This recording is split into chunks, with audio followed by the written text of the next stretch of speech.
Hello, hello, and welcome to my thought on this lovely Tuesday, which is going to be our last warm day before it cools off and all of us can start wearing our little sweaters and jumpers again.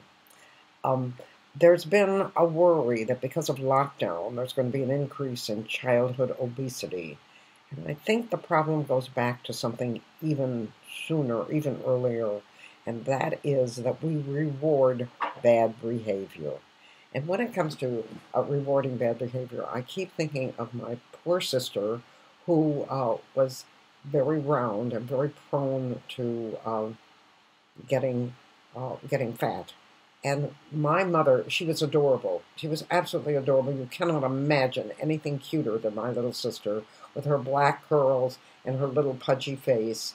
And she used to eat with much gusto. And when she ate, my mother would call the two sisters and she would say, "Come over," because we all lived in close proximity. And she would say, "Come over, you've got to see Marcia D eat grapefruit." And poor little Marcia D would sit and eat grapefruit and spray the spatter the grapefruit all over everyone. And it was adorable.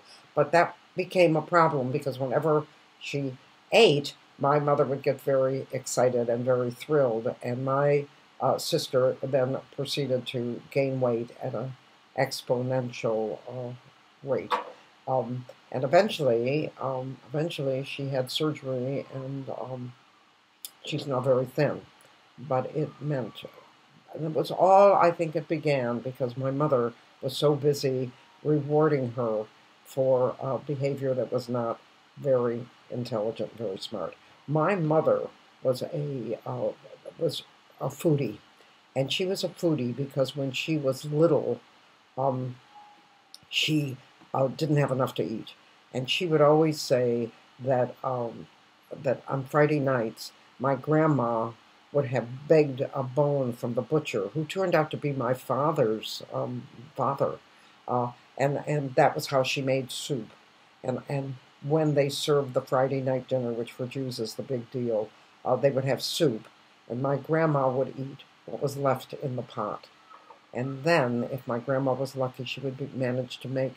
She used to say, on good days, my grandma would get a lemon to make it taste better. That was how it was heartbreaking. So for my mother, eating a lot was a sign of wealth and a sign of affluence, and food always meant a great deal to her. And she would always diet. She was always on a diet because food was irresistible to her. And she was not particularly fat, but she always thought she was fat.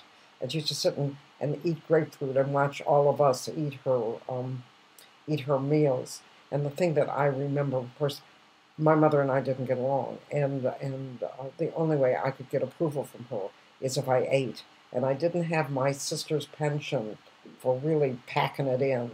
And I was very skinny. My nickname used to be Skinny Linny. So I can remember how my mother used to cook. And the only way that I could get any approval from her was to eat. And my father had ulcers, so he could barely eat anything. My sister, as I've told you, uh, she was getting too fat. We couldn't cram her into ready-made dresses anymore, so my mother, to her dismay, had to put my sister on a diet. She no longer would allow my sister to eat all the wonderful food that my sister loved. She, as I say, she was 4'11", which is 1 inch taller than I. But she insisted that if she so much as looked at a brownie, she would gain 35 pounds. So she was dieting all the time. But she would still make these elaborate dinners for us, and I still can't figure out why. And her signature dish was spaghetti and meatballs, really. The meatballs were the size of a bull's cojones. I mean, they were huge.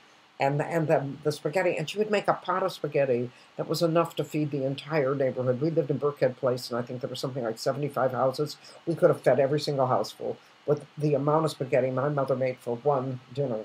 And she'd make this, and then with it she made garlic bread, several loaves of garlic bread. There are four of us. Three of them can't eat, and Skinny Linny.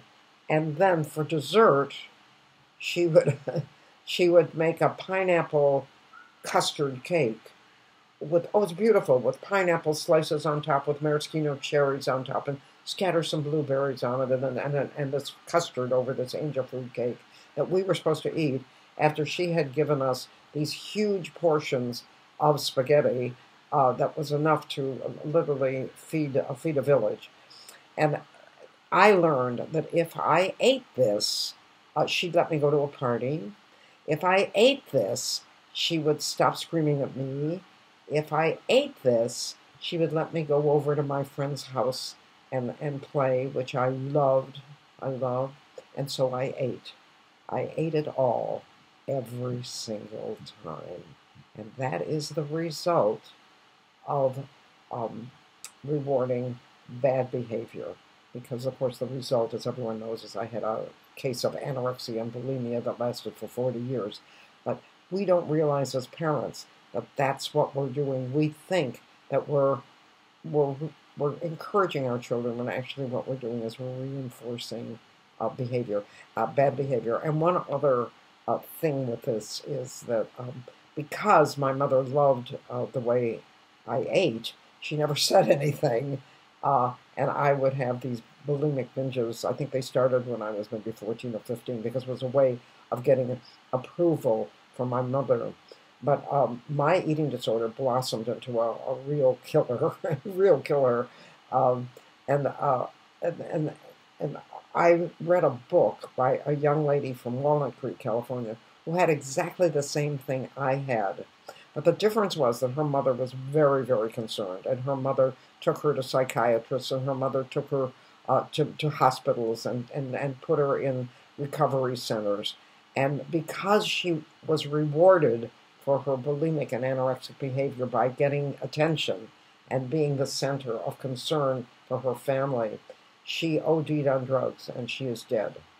I, on the other hand, had absolutely no support for my eating disorder. My father used to say, yeah, Lynn really eats funny, but that's about it. And of course, Lynn didn't eat anything for for several weeks, and then I would have this bulimic episode. But I got absolutely, it did me no good. I still didn't get any attention, which was the blessing, because I have now licked the eating disorder. It does not exist anymore. Anyone that goes out for dinner with me knows that. And I am a healthy, happy 86-year-old woman, because my negative behavior was not reinforced. So that's my comment on child obesity and on how you help people achieve some kind of homeostasis and normalcy in this crazy, crazy world of ours. And thank you so much for joining me for my thought on this lovely, lovely Tuesday.